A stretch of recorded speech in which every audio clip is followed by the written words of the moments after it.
Sa ngalan ng Ama at ng Anak at ng Espiritu Santo, Amen. sumainyo ang Panginoon. At sumaiyo rin. Tayo po ay nasa 19 na linggo sa karaniwang panahon.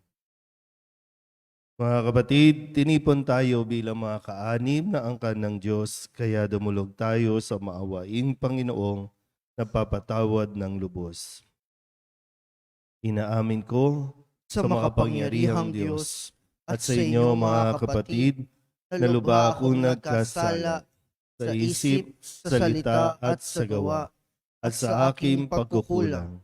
Kaya isinasamo ko sa mahal na Birhen Maria, sa lahat ng mga anghel at mga banal, at sa inyo mga kapatid, na ako'y ipanalangin sa Panginoong ating Diyos.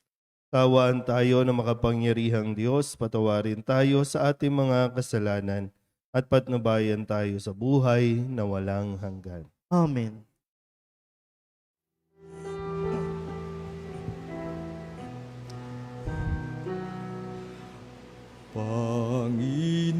Panginoon, kawan mo kami, kawan mo kami. Panginoon, kawan mo kami, kawan mo kami. Kristo, kawan mo kami, kawan mo kami. Kristo, kawan mo kami, kawan mo kami.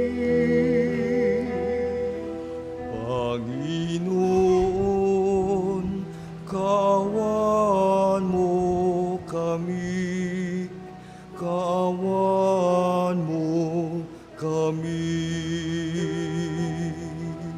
Panginoon, kawan mo kami, kawan mo kami.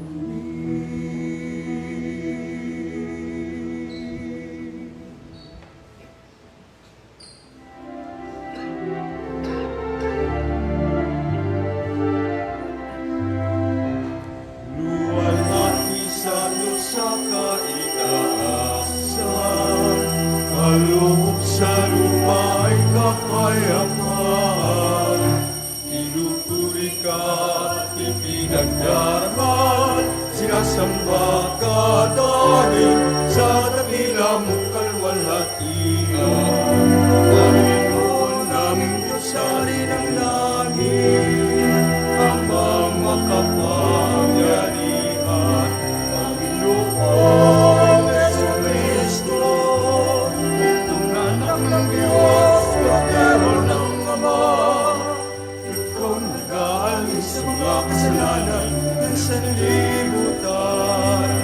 Tanggapin mo ang aming kahilingan, ikaw na nanulunglong sa kanan ng Ama. Maawa ka sa amin, ikaw lamang ang banal, Panginoon Jesucristo, kasama ng Espiritu, sa luwalhati ng Ama. Amen, Amen, Amen,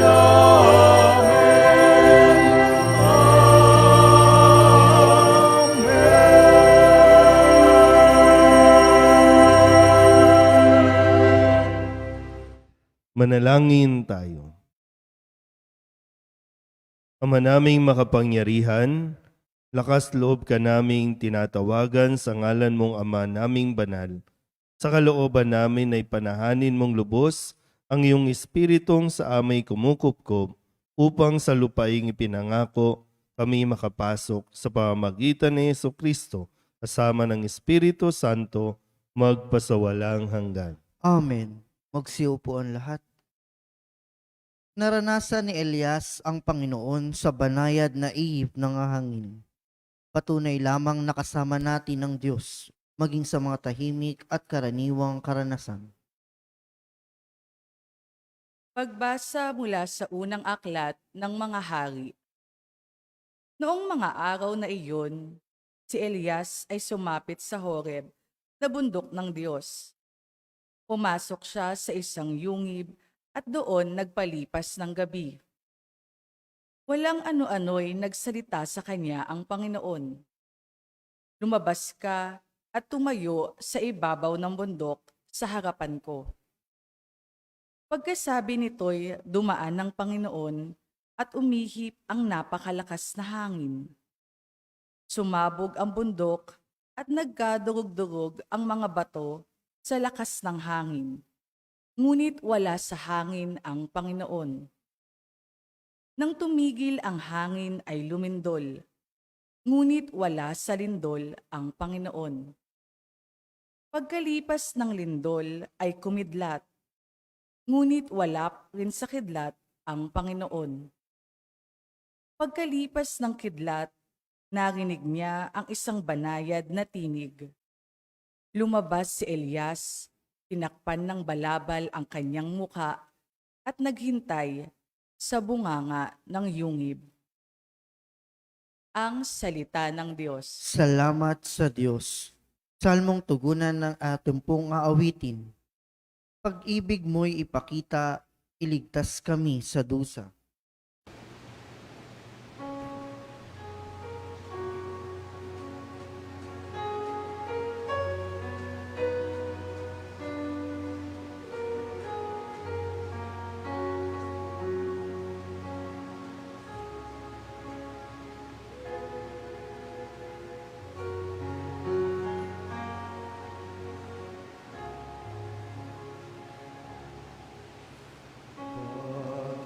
Ibig mo'y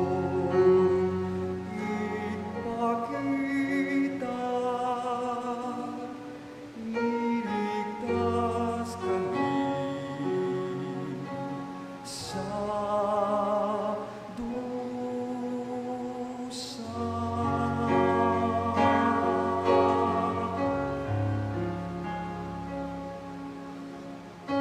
Pag-ibig mo'y ipakita, iligtas kami sa dusa. Ating narinig magmula sa poon ang sinasalita. Sinasabing niya ang mga lingkod niya'y magiging payapa. Kung mga nagsisisi at di nababalik sa gawang masama, ang nagpaparangal sa pangalan niya'y kanyang ililigtas. Sa ating lupain ay mananatili ang kanyang paglingap.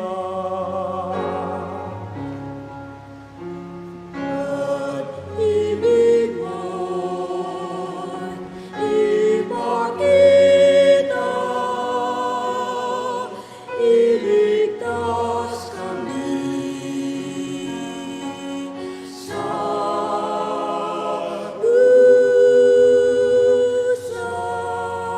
Ang pagtatapatan at pag-ibig ay magdadaog palad. Ang kapayapaan at ang katwiran ay magsasamang ganap. Sa balat ng lupa'y pawang maghari, yaong pagtatapat, at ang katarungan naman maghari mula sa itaas.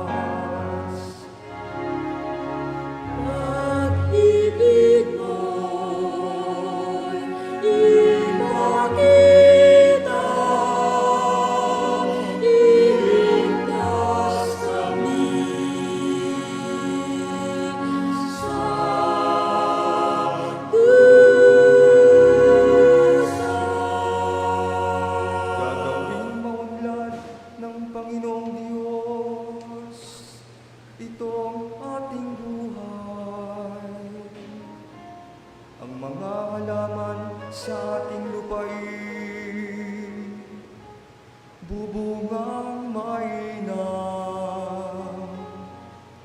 Sa harapan niyang yaon, maghahari pawang katarungan.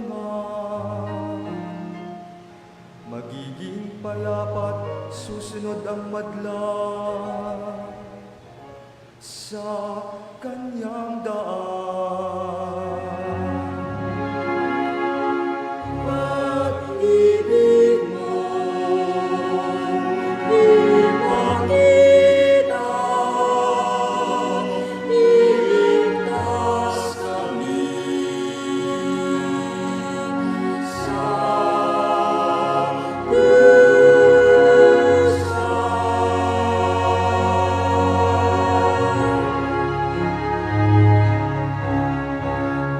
pag-ibig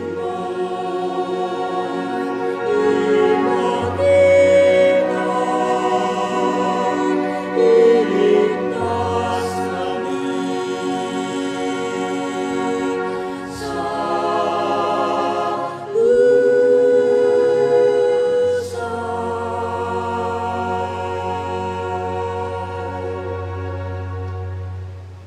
sa Nagdadalamhati si San Pablo para sa mga Hudyo na ayaw tumanggap kay Kristo, bagamat nakipagtipan ng Diyos sa kanila at itinuring sila bilang mga anak.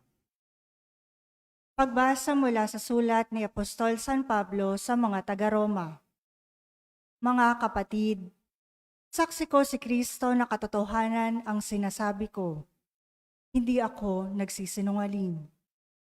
Saksi ko rin ang Espiritu Santo na malinis ang aking budhi sa sasabihin kong ito sa inyo. Matindi ang aking kalungkutan at di mapawi ang pagdaramdam ng aking puso tungkol sa mga aking mga kalahi at mga kababayan. Ano pa't mamatamisin kong ako'y sumpain at mawalay kay Kristo, alang-alang sa kanila.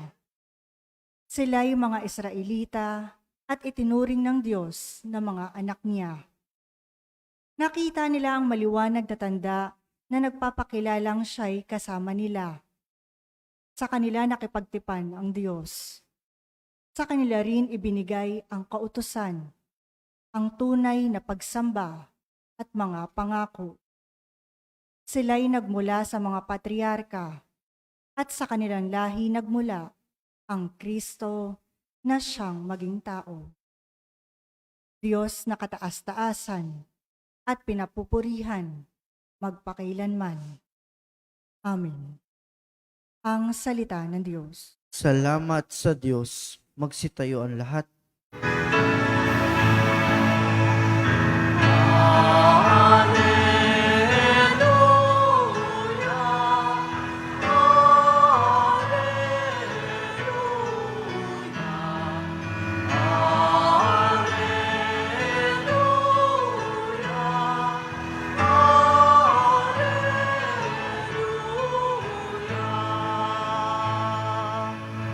Sumainyo ang Panginoon. At sumaiyo rin. Ang mabuting balita ng Panginoon ayon kay San Mateo. Papuri sa iyo, Panginoon. Noong panahong iyon, matapos pakainin ang mga tao, agad pinasakay ni Jesus sa bangka ang kanyang mga alagad at pinauna sa kabilang ibayo. Samantalang pinauuwi niya ang mga tao. Pagkaalis ng mga ito, umahon siya sa burol upang manalangin. Nag-iisa siyang inabot doon ng gabi. Samantala, nasa laot na noon ang bangka at sinasalpok ng mga alon sapagkat pasalungat sa hangin. At nang madaling araw na'y sumunod sa kanila si Jesus na naglalakad sa ibabaw ng tubig. Kinilabutan sa takot ang mga alagad na makita nilang may lumalakad sa ibabaw ng tubig. Multo, sigaw nila. Ngunit agad siyang nagsalita at sinabi sa kanila, Huwag kayong matakot, si Jesus ito. At nagsalita si Pedro, Panginoon, kung talagang kayo iyan, paparianin ninyo ako sa ibabaw ng tubig. Sumagot siya, Halika. Kaya't lumunsad si Pedro sa bangka at lumakad sa ibabaw ng tubig, palapit kay Jesus. Ngunit nang mapansin niya ang hangin, siya'y natakot at nagsimulang lumubog. Sagipin ninyo ako, Panginoon, sigaw niya. Agad siyang inabot ni Jesus. Napakaliit ng iyong pananalig, sabi niya kay Pedro. Bakit ka nag-alinlangan? Pagkasakay nila sa bangka, tumigil ang hangin at sinamba siya ng mga nasa bangka. Tunay na kayo ang anak ng Diyos, sabi nila. Ang mabuting balita ng Panginoon. Pinupuri ka namin, Panginoong Heso Kristo. Isang magandang umaga po sa inyong lahat. Tayo po ngayon ay nasa 19 na linggo sa karaniwang panahon at nagpapatuloy po tayo sa ating paglalayag o sa ating paglalakbay tungo sa ating pong destinasyon. At makakarating lang tayo sa tamang destinasyon doon sa langit kung atin po laging i-acknowledge yung presensya ng Panginoon sa buhay natin. Tayo pong lahat ay nasa isang bangka. Nakasakay sa isang bangka. Pwedeng itong simbahan, bilang isang simbahan, bilang isang komunidad, ito ang ating maituturing na bangka. Ito ang magtatawid sa atin patungo sa atin pong destinasyon. Sa loob ng pamilya, sa loob ng tahanan, ang inyong tahanan ang maaring ituring na isang bangka. Sa isang organisasyon, sa isang kumpanya, sa isang samahan o barkada, lahat ay nakasakay sa isang bangka. Ngayon, ang tanong, kamusta ang sinasakyan ninyong bangka?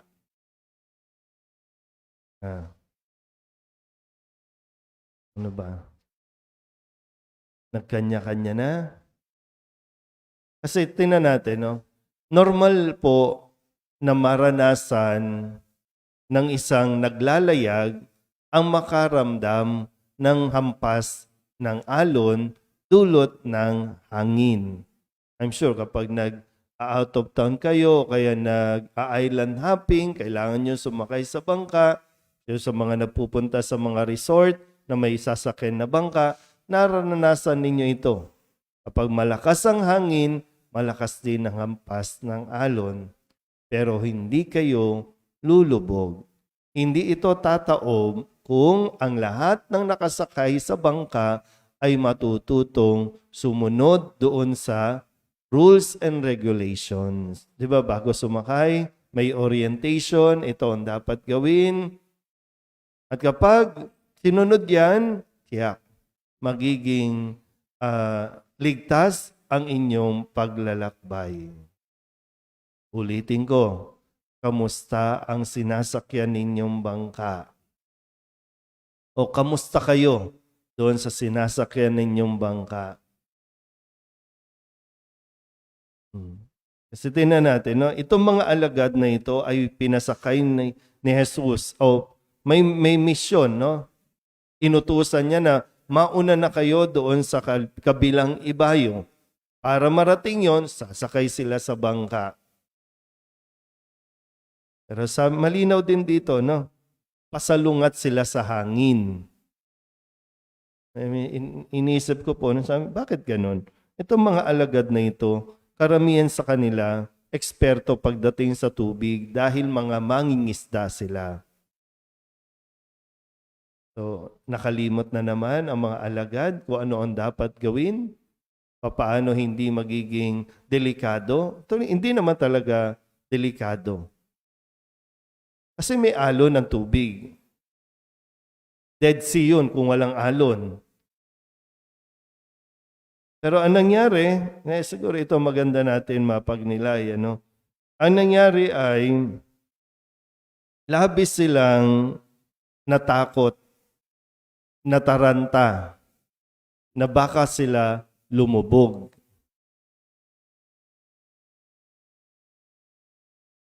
Kaya nagkakagulo. Kaya ang sabi ni Jesus sa kanila, huwag kayong matakot. Kung tutuusin, kung titingnan natin, wala pa si Jesus doon sa bangka. Hindi pa siya nakasakay sa bangka. At kadalasan, kapag wala ang Diyos sa bangkang sinasakyan natin, ang namamayani talaga ay pagkataranta, pagkabalisa.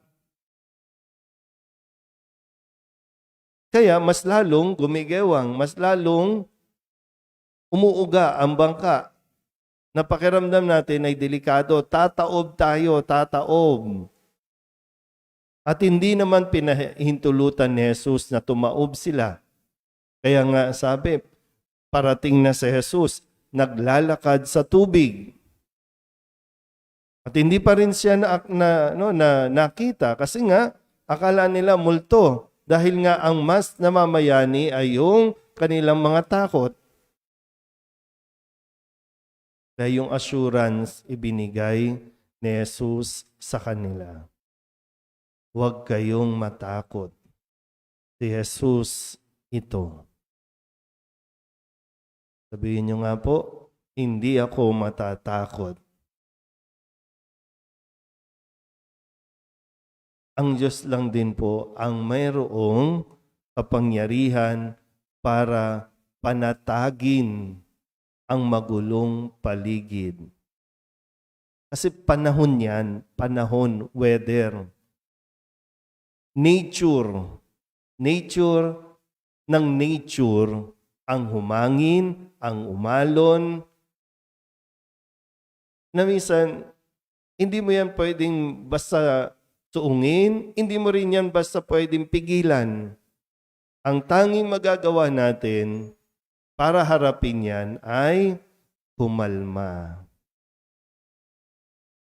Sa pagkalma natin, talagang doon mas mararamdaman ang presensya ng Diyos na hindi tayo lang.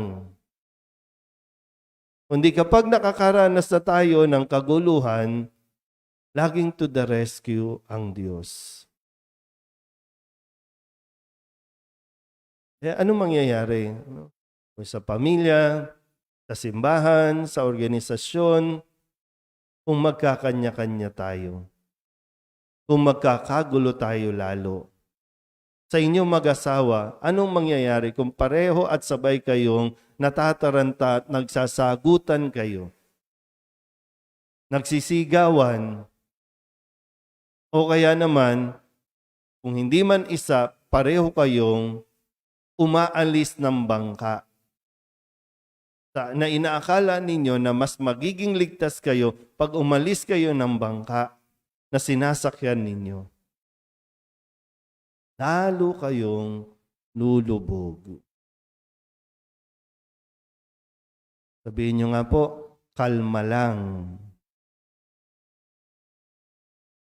Pero ano nga ba yung, sa inyo po, ano yung mas madalas na inyong nagiging pag-uugali kapag may mga problema?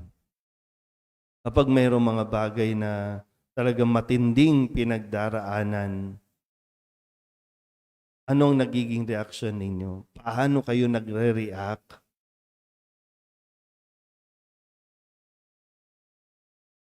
Sana po, ito yung mas makita natin sa ating mga pagbasa ngayon. Kung sa unang pagbasa, sa Aklat ng Mga Hari, ang sabi dito, saan naramdaman yung presensya ng Diyos?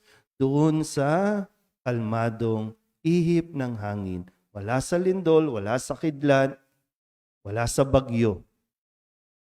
Andun, sa kalmadong ihip ng hangin. Sa ikalawang pagbasa sa sulat sa mga taga-Roma, kasama natin ang Diyos, nakipagtipan ang Diyos sa atin. Kailangan mo lang sumunod sa kanyang mga utos. magiging okay din. Titigil din ang hampas ng alon sa buhay mo. Titigil din yan. Uhupa din yan. Huwag ka lang matakot. Manalig ka lang, manampalataya ka lang. Kasi tayo rin naman ay ililigtas at tutulungan ng Panginoon. Amen?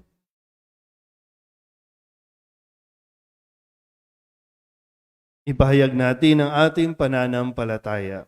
Sumasampalataya ako Sa Diyos amang makapangyarihan sa lahat na may gawa ng langit at lupa. Sumasampalataya ako kay Hesukristo, iisang anak ng Diyos, Panginoon nating lahat. Nagkatawang tao siya lalang ng Espiritu Santo. Ipinanganak ni Santa Mariang Birhen. Pinagpakasakit ni Poncio Pilato. Ipinako sa krus, namatay, inilibing. Nanaog sa kinaroroonan ng mga yumao. Nang may ikatlong araw na buhay na magmuli, umakyat sa langit, naluluklok sa kanan ng Diyos amang makapangyarihan sa lahat. Doon magmumulang paririto at huhukom sa nangabubuhay at nangamatay na tao. Sumasampalataya naman ako sa Diyos Espiritu Santo, sa banal na simbahang katolika, sa kasamahan ng mga banal, sa ng mga kasalanan, sa pagkabuhay na muli ng nangamatay na tao, at sa buhay na walang hanggan. Amen. Karamay natin ng Diyos sa bawat oras at sa lahat ng pangyayari sa ating buhay. Dumulog tayo sa mahabaging Ama ng may buong pag-asa at pagtitiwala. Ang ating pong itutugon, Ama, tulungan mo kami. Ama, tulungan mo kami. Amang mapagligtas, sinagip ni Jesus ang iyong mga alagad sa gitna ng lawa. Patatagin mo ang simbahang naglalayag sa daigdig. Manalangin tayo. Ama, tulungan mo kami. Amang mahabagin, hindi pinabayaang malunod ni Jesus si Pedro. Gabayan mo ang Santo Papa, mga obispo, pari at diakono, sa kanilang pangangaral at pagsasabuhay sa salita ng Diyos. Manalangin tayo. Ama, tulungan mo kami. Amang mapagkalinga, turuan mo ang bawat namumuno sa pamahalaan upang makilala ka nila sa gitna ng unos, kahirapan at iba pang mga pagsubok sa buhay. Manalangin tayo. Ama, tulungan mo kami. Amang mapagpala, dumadalangin kami para sa mga naglalayag sa karagatan. Patatagin mo ang kanilang pananampalataya at iahon sila sa anumang uri ng tukso at panganib. Manalangin tayo. Ama, tulungan mo kami. Amang lumilingap, dulutan mo ng ginhawa at paglaya ang mga kapwa naming may sakit, nagugutom at inaapi. Salubungin mo sa buhay na walang hanggan ang mga kapatid naming pumanaw. Manalangin tayo. Ama, tulungan mo kami. Idulog din natin sa Panginoon ang ating mga personal na kahilingan at mga panalangin para sa ating mga pamilya, kasama ang mga kahilingan ng mga nanonood sa online. Ganon din ang lahat ng mga misang pasasalamat, natatanging kahilingan para sa agarang paggaling ng mga may sakit, ang mga espesyal na intensyon at ang lahat ng mga kaluluwa na inihiling na ipagdasal sa misang ito.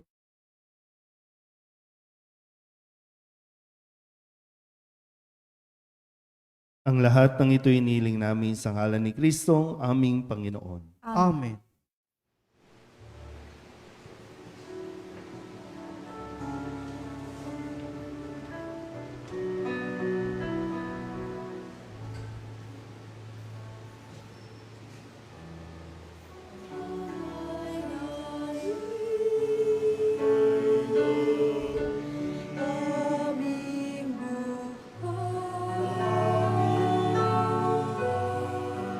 Bawat galaw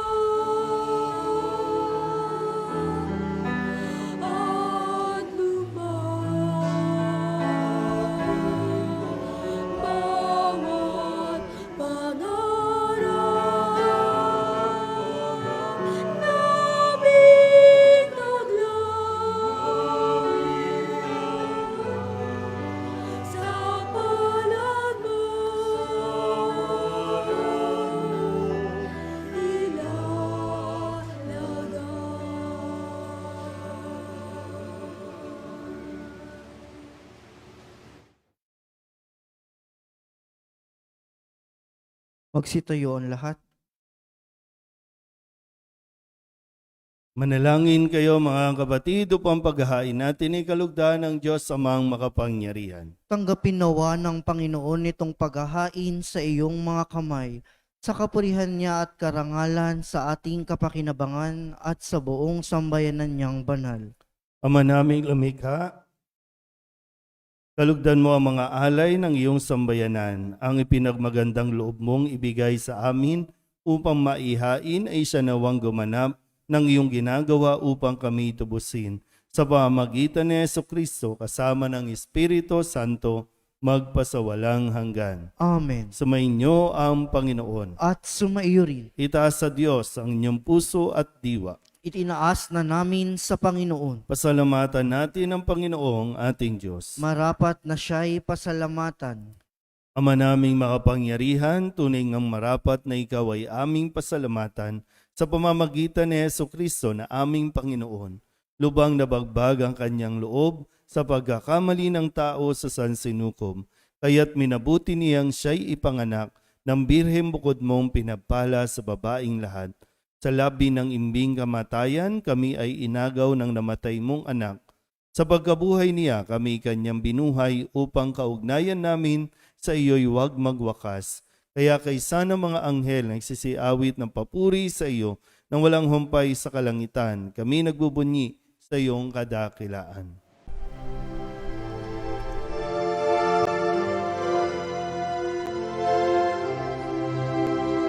Santo, Santo, Santo, Panginoong Diyos makapangyarihan, napupuno ang langit at lupa ng kalwalhatian mo. Hosana sa kaitaasan, pinagpalang na paririto sa ngalan ng Panginoon. Hosana sa kaitaasan.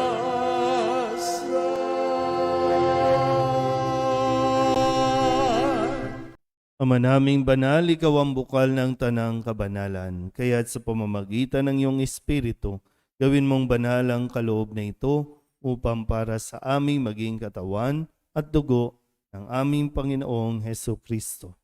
Bago niya pinagtiis ang kusang loob na maging handog, inawakan niya ang tinapay, pinasalamatan kaniya, pinaghati-hati niya iyon, iniabot sa kanyang mga alagad at sinabi, tanggapin ninyong lahat ito at kanin, ito ang aking katawan na ihahandog para sa inyo.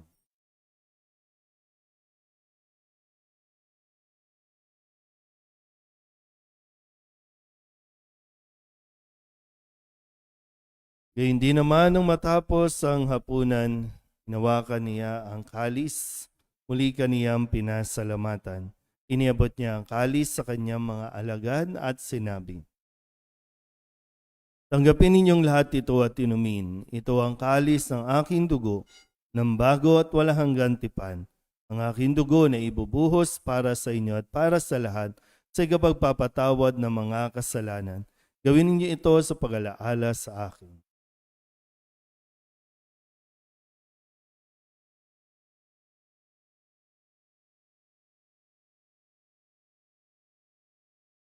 Ipagbunyi natin ang misteryo ng pananampalataya.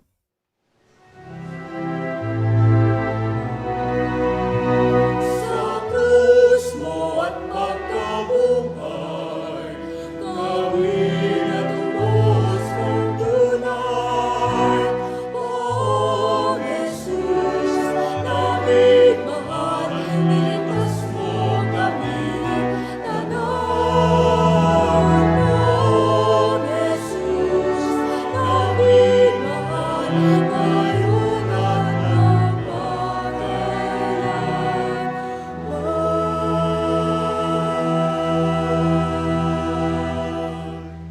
Ama, ginagawa namin ngayon ang pag-alaala sa pagkamatay at muling pagkabuhay ng iyong anak, kaya tiniaalay namin sa iyo ang tinapay na nagbibigay buhay at ang kalis na nagkakaloob ng kaligtasan. Kami nagpapasalamat dahil kami iyong minarapat na tumayo sa harap mo para maglingkod sa iyo. Isinasamo namin kami magsasalo-salo sa katawan at dugo ni Kristo ay mabuklod sa pagkakaisa sa pamamagitan ng Espiritu Santo. Ama, lingapin mo ang iyong simbahang laganap sa buong daigdig. Puspusin mo kami sa pag-ibig kaysa ni Leon na aming Papa at ni Jose na aming Obispo at ng Tanang Kaparian. Alalahanin mo rin ang mga kapatid naming nahimlay na may pag-asang sila'y muling mabubuhay, gayon din ang lahat ng mga pumanaw. Kawaan mo sila at patuloyin sa iyong kaliwanagan. Kawaan mo at pagindapating kaming lahat na makasalo sa iyong buhay na walang wakas. Kaysa ng mahal na Birhen Maria na ina ng Diyos, ng kabiyak ng puso niyang si San Jose. Kaysa ng mga apostol at ng lahat ng mga banal na namuhay dito sa daigdig ng kalugod-lugod sa iyo. May pagdiwang nawa namin ang pagpupuri sa ikararangal mo sa pamamagitan ng iyong anak na aming Panginoong Heso Kristo.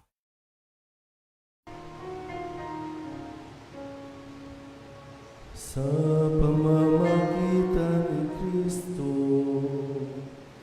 kasama niya at sa Kanya,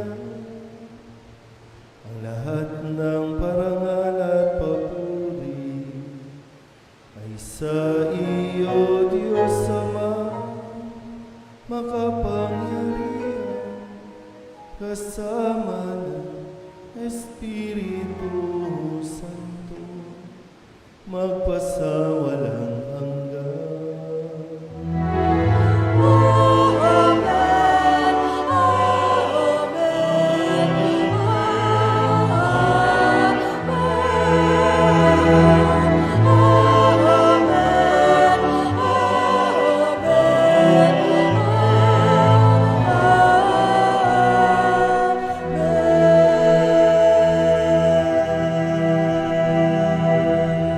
Sa tagubilin ng manakagagaling na utos at turo ni Jesus sa Panginoon natin at Diyos, ipahayag natin ng lakas loob.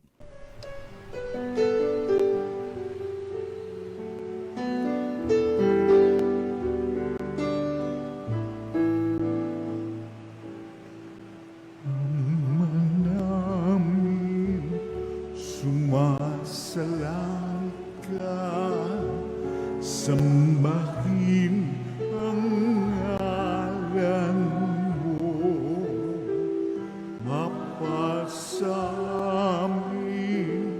ang kaharian mo, sundin ang loob mo dito sa lupa para nang sa langit. Bigyan mo po kami ngayon ng aming kakanin sa araw-araw at patawarin mo kami sa aming mga sala para ng pagpapatawan namin sa nagkakasala sa amin, at huwag mo kaming ipagdulot sa tukso, at yadya mo kami sa lahat ng masama. Hinihiling namin kami iadya sa lahat ng masama, pagkalooban ng kapayapaan araw-araw, iligtas sa kasalanan at ilayo sa lahat ng kapahamakan, samantalang aming pinananabikan ang dakilang araw ng pagpapahayag ng tagapagligtas naming sa Heso Kristo. Sabagat sa iyong kaharian, kapangyarihan at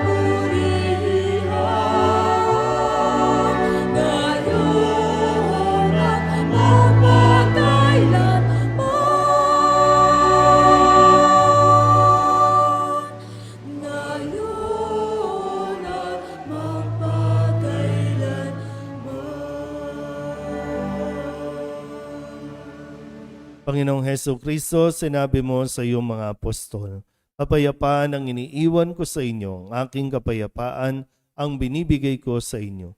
Tunghayan mo ang aming pananampalataya at huwag ang aming mga pagkakasala.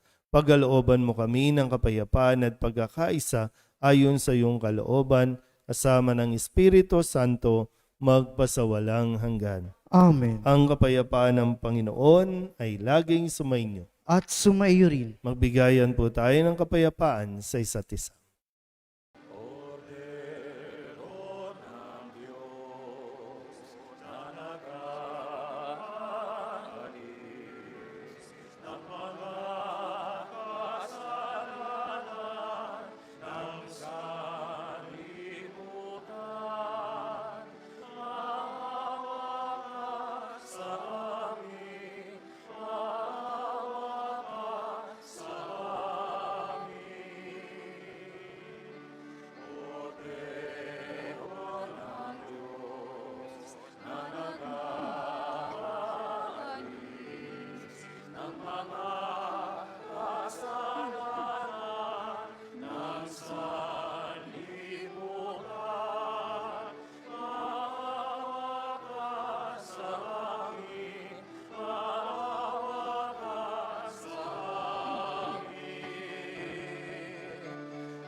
Ito ang kordero ng Diyos. Ito ang naghaalis ng kasalanan ng sanlibutan.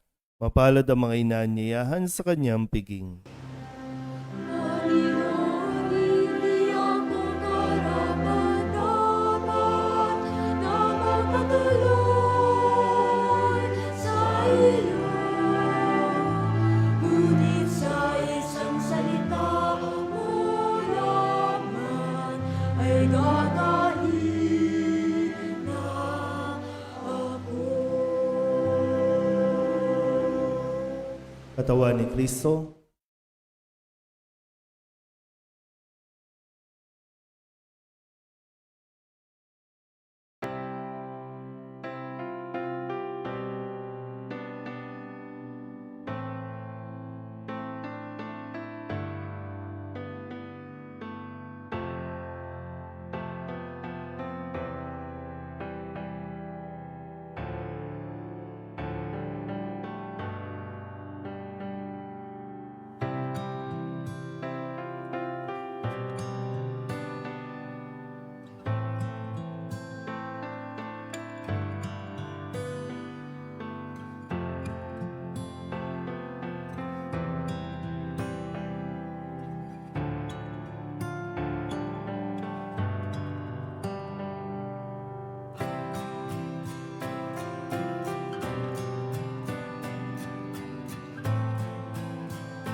manalangin tayo.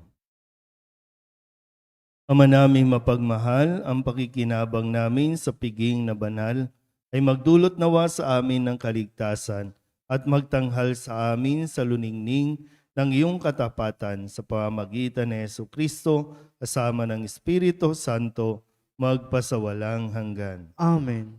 Sumainyo ang Panginoon At sumayin niyo rin. at papalain kayo ng makapangyarihang Diyos, Ama at Anak, Espiritu Santo. Amen. Tapos na ang banal na misa, humayo tayo sa kapayapaan ni Kristo. Salamat sa Diyos. Magandang umaga po.